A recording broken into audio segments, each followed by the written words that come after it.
Chamber of commerce and industry London রিজিয়নের vice president এবং Bangla page 24 এর চেয়ারম্যান তোফাজ্জল আলম তোফায়েলকে সংবর্ধনা দেওয়া হয়েছে। বিশ্বনাথ আমেরিকান লিডিং সেন্টারের উদ্যোগে এই সংবর্ধনা অনুষ্ঠান আয়োজন করা হয়। অনুষ্ঠানের শুরুতে কোরআন থেকে তেলাওয়াত করেন রাহি আহমেদ। মোহাম্মদ হেলাল উদ্দিন জাবেদের পরিচালনায় আয়োজিত অনুষ্ঠানে প্রধান অতিথি হিসেবে বক্তব্য দেন তোফাজ্জল আলম তোফায়েল। বিশেষ অতিথি হিসেবে বক্তব্য রাখেন নিউহ্যাম বিএনপির সাংগঠনিক সম্পাদক মুমিন খান মুন্না। স্বাগত বক্তব্য দেন আমেরিকান লিডিং সেন্টারের শিক্ষিকা শাপলা বেগম, শারমিনা বেগম এবং আবদুল্লাহ আল মাহবুব। অনুষ্ঠানে গজল পরিবেশন করেন প্রতিষ্ঠানের ছাত্রী হুমায়রা মেহজাবিন তাহমিদা।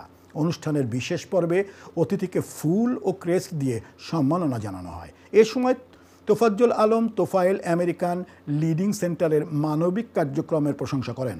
ভবিষ্যতে প্রতিষ্ঠানটির পাশে থাকার আশ্বাস দেন। অনুষ্ঠানে স্থানীয় বিশিষ্ট ব্যক্তিসহ আমন্ত্রিত অতিথিরা অনেকেই উপস্থিত ছিলেন।